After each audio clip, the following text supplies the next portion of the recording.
Hello guys, সবাই ভালো আছেন? তো আমরাও ভালো আছি।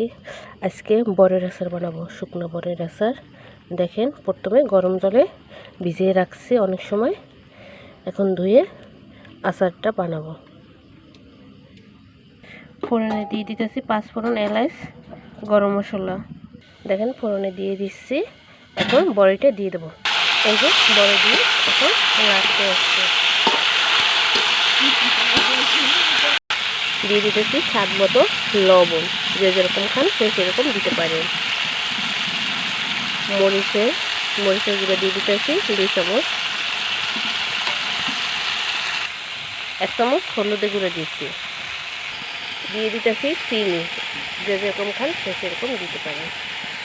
সব শেষে দিয়ে দিলাম পাঁচফোড়নের গুঁড়ি। এই হলো আমার বড়ের আচার।